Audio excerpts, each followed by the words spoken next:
a tough act to follow there after Ikhlaq, but while he dived deep into one aspect, I want to zoom out a little bit to give a context of the world around us as CFOs, the impact of many events happening across the world, including digital. What does it mean for our businesses? What does it mean for the finance function? And how, as finance leaders here in the room, we can navigate, through this uncertainty. The first and foremost, I don't know how many of you have heard the term called Bani. Yeah, we all have heard the term called VUCA. Now we live in a Bani world, no longer the VUCA world. It's brittle, it's anxious, it's non-linear, and incomprehensible. Whether it is the geopolitical environment that we see around us, either you're with me or you're against me, people going to war, at the whiff of at the smallest things, to the entire world getting extremely sensitive. So if you speak anything, against anyone, then you're no longer a patriot. Yeah. The entire essence of democracy is debate, and I'm not talking about India and I'm not trying to be political about it here. I'm just trying to explain, whether it is the UK, the US, elections are actually won, with that premise that we are now polarizing, people and then moving on in that. And I can go on and on, But the point I want to land with all of you is business disruption is normal. If I wake up one day and I think that there is no disruption, then I actually blame myself that I probably not looked hard enough. That there is disruption happening at some place, and if a week goes by, then I can assure you that complacency in an organization sets in because you don't have the antennas to pick up the disruption, happening around you. So let's, with that context, move into clearly the digital, focus that we have, because the theme of the conference today is tech. We are in Industry 4.0, and by the way, the World Economic Forum has not yet called it out. I think we're probably going into Industry 5.0 very soon, the AI, era. But that's the official so far, 4.0, and the time taken between the first industrial revolution was when man found that you could go faster than a horse with the invention of the steam engine, right? And then came the industrial revolution, and then there came, computerization, and then there came the digital revolution that we talked about. But if I ask each and every one of you in this room, give me a definition of the digital transformation or Industry 4.0, I will get as many responses as there are people in this room, and all of them will be correct. But if I can do one service to all of you, is try and box them into some kind of a framework which makes you put your arms around this animal called digital transformation that's sweeping us both personally and professionally, and I put that into 3 boxes. Yeah. The physical revolution around us, the biological revolution around us, and the digital revolution around us. I mean, none of them are Minority Report stuff here. All of them are things that are actually happened or happening around us as we speak.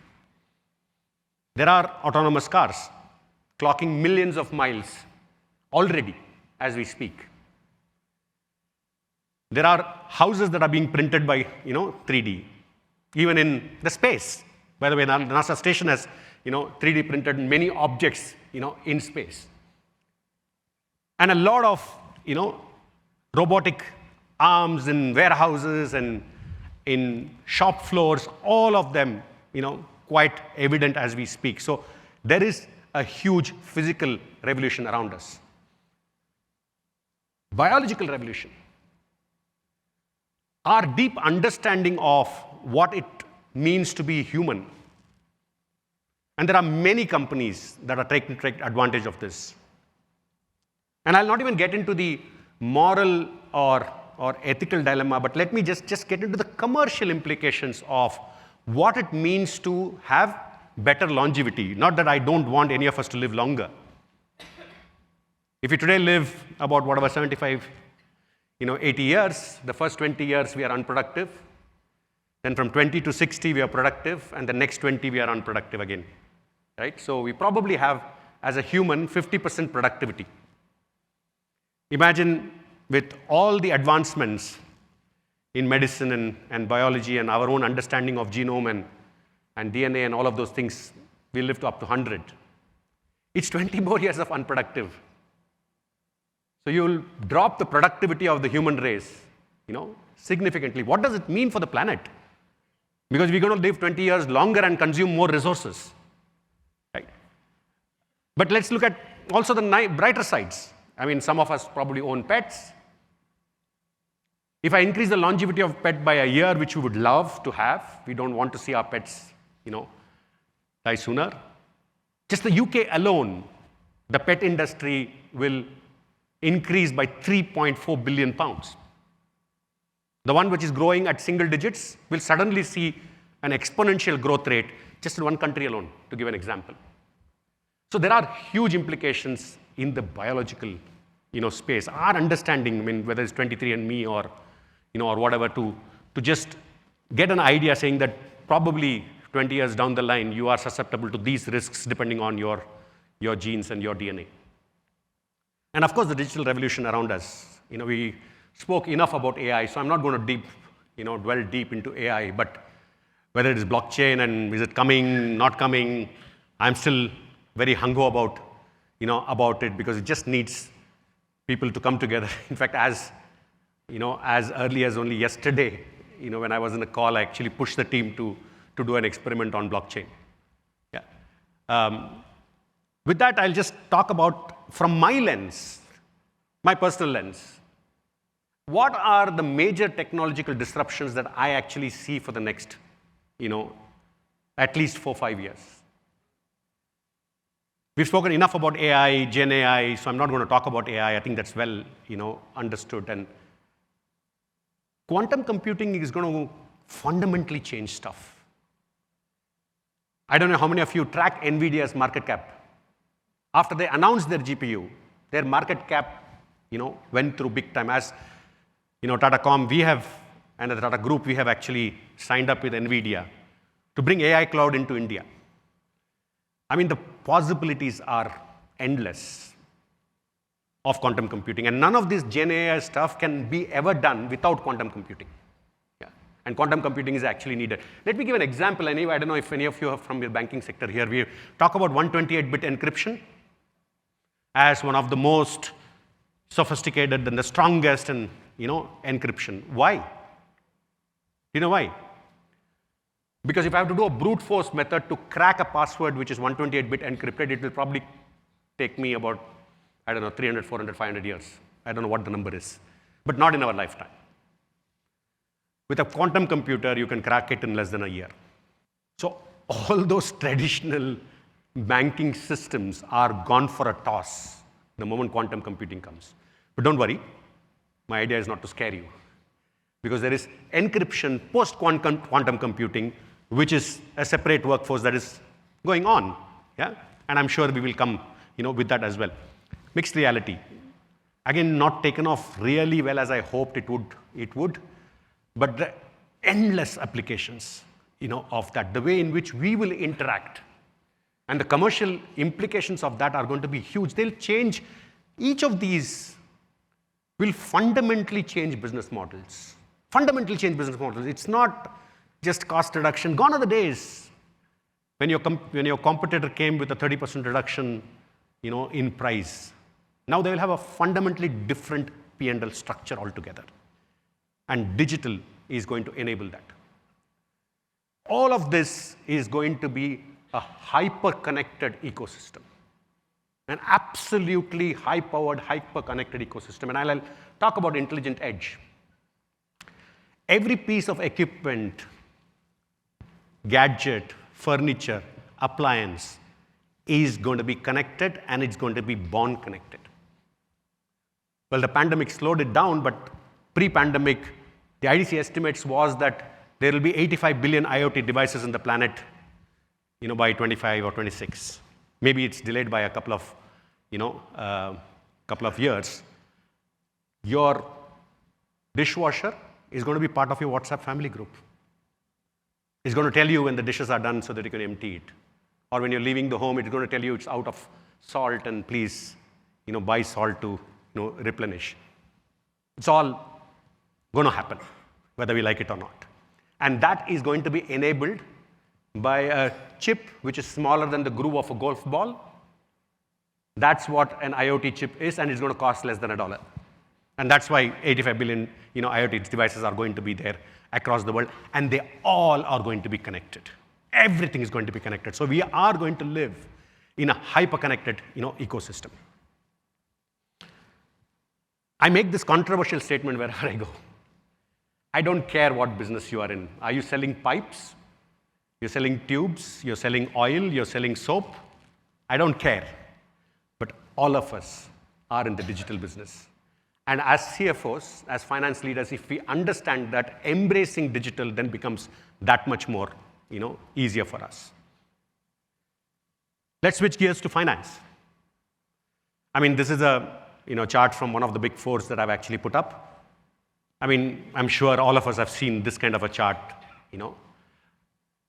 And it's very important for us to go out from the inner circle where it is not optimized to the outer circle where it is fully optimized. And I'll give you an example of it. As Akhlaq put, do or die. For the finance function, it is either you evolve or you perish. As much as I say, a lot of us, not just in India, in the world, actually sit in the bottom quadrant. When our board or our CEO turns to us and asks a question in our functional domain. And there are very few companies, and I'm sure quite a few are represented here in this room, who actually sit at the top end. But if you're not going to be at the top end, Gen AI is going to replace all of us. And I'm going to come to that, in the end to say what I have a point of view there. See, when you are talking about the 4 quadrants, I just tried to, from an illustration point of view, put the 3 quadrants. You optimized either on control, that means by definition you sub-optimized the other axis. You maximized on, on compliance or performance management, then you, by design, sub-optimized, elsewhere. But technology is going to help you maximize all 3. From a compliance perspective, you don't need to do any more sample data. You can test 100% of the data for all the boundary conditions that you want to test and give the comfort to both yourself and the audit committee and the board that your processes are, are foolproof.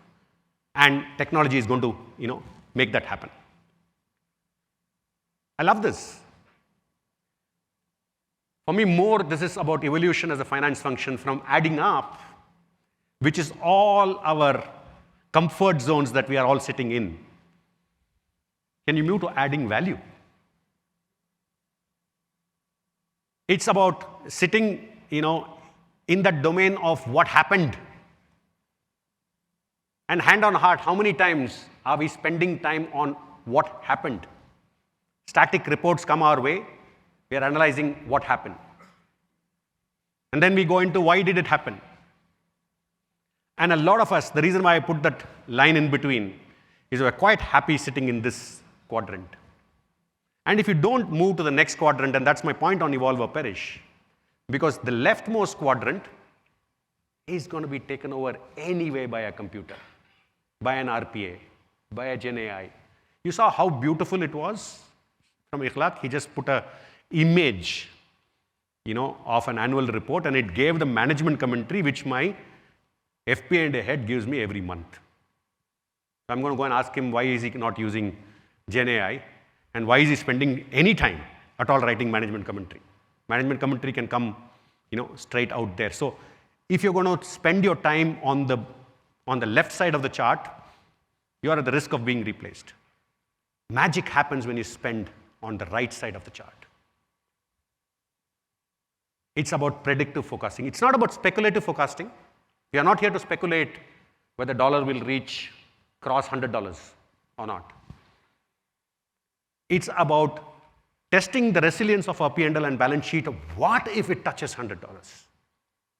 And having that predictive forecasting. Are we disadvantaged vis-a-vis competition? Then the event has not happened. There's time between now and the event happening for me to go and bridge that gap. Are we advantaged over competition? If so, how do I continue to preserve that advantage? Because in the world of business, nothing is bad news. It's all about how relatively you are placed, vis-a-vis competition. So you can continue to hold your consumers, your customers within the fold of your portfolio. Let me give the same thing from a different lens. It's also reducing the time that we take for action.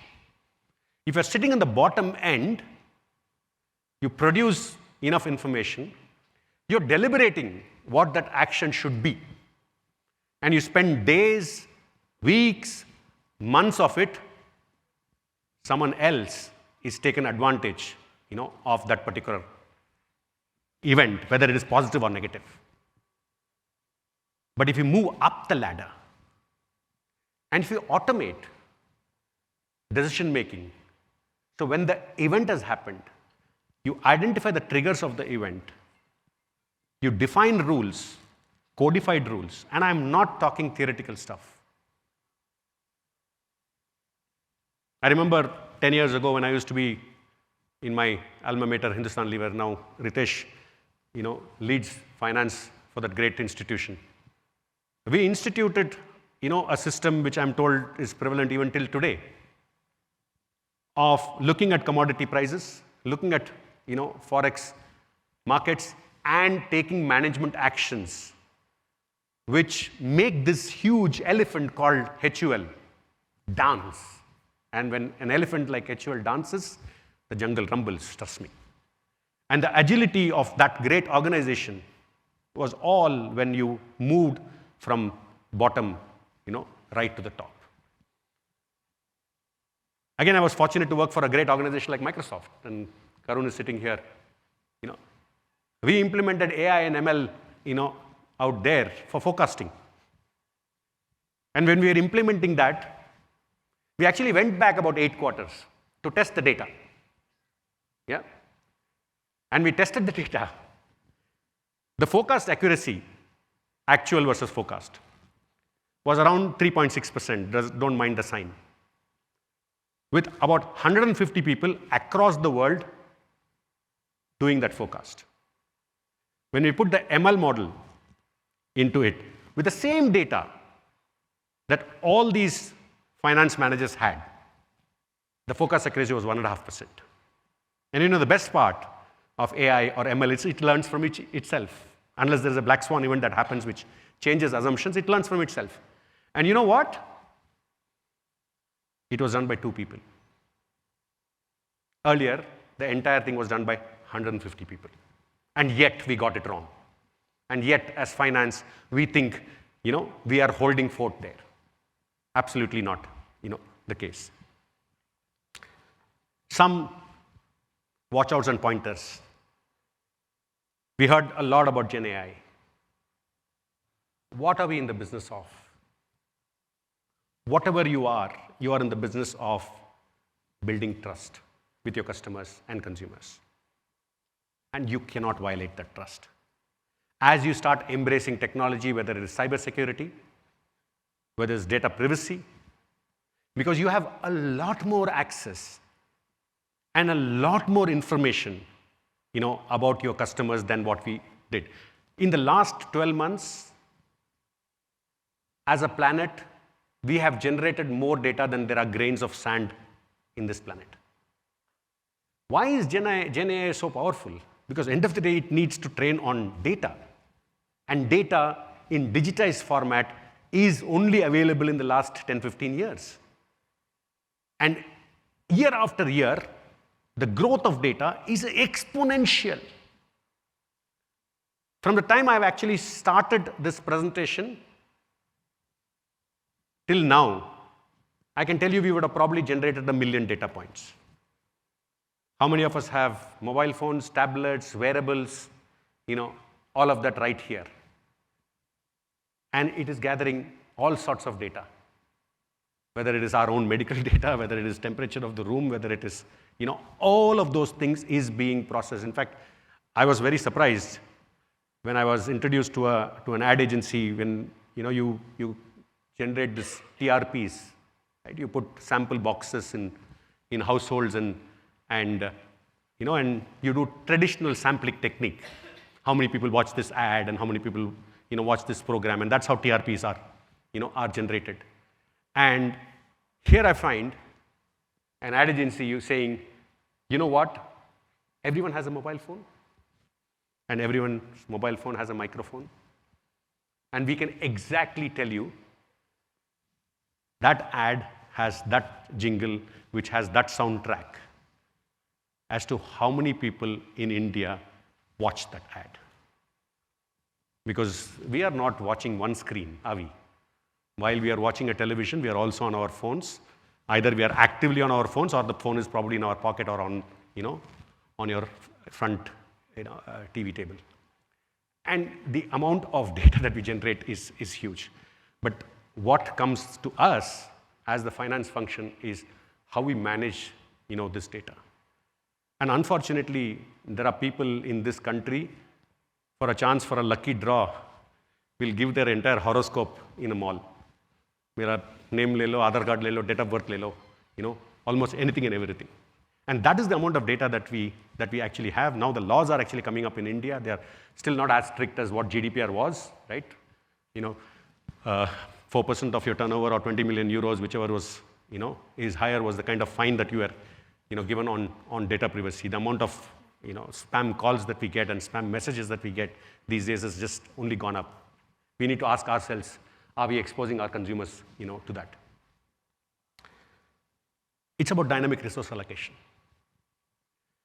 As CFOs, our job is to ensure that we put the money behind these trends and put it extremely dynamically. It is not that you put it and you stay committed it for X years to come. You put it and you keep seeing whether, how old is ChatGPT? November 2022, right?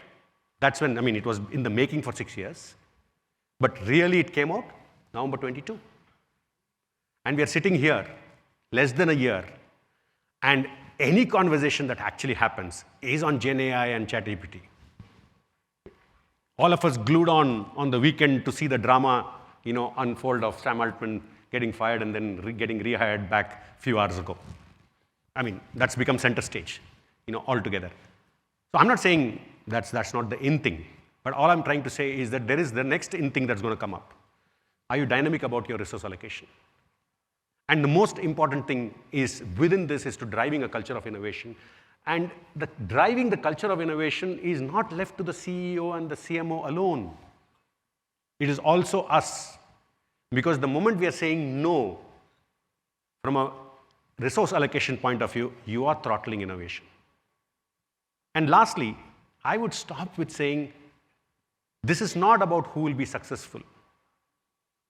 I kept getting asked this question whenever I do these presentations and I go on a break. Some of them come to me and say that, how do you judge it to be successful? No, wrong question. Fail fast. It's not about how many of us in this room can predict which trend is going to be successful. If you're going to stay back and adopt only after it is becoming successful, you will be too late to the game. You will have to adapt it as it happens. Put the pointers in place to detect whether we are going off course or not. And if you want to fail, please fail fast. The ones who will actually be ahead of the games are not the ones who will be successful, but the ones who will fail fast. But while failing fast, can we at least fall forward? That we are not falling backwards. That I have learned something, as a result of it. I have learned 5 ways that this will not work, and a way it'll work. And I want to leave that one thought with you. And finally, I'm almost out of time. Every bit of technology will try and come and threaten you to say that they will take away your jobs. What it cannot tell you, including ChatGPT. Yeah, we talked about the bias. It only looks at the past data. It's raining cats and dogs. Because that's what we've always said. ChatGPT will never say it's raining cats and foxes. Yeah? But if your business is about cats and foxes, the only person who has a point of view is you. And if we don't have a point of view, then we are at the risk of being replaced. And that point of view, I mean, we can debate to death, should be based on data, is it intuition versus data, all of those blends and all of those is fine. But have a point of view. Because if you don't have a point of view as to how you want to navigate the business, then you will perish. That is the end of my talk.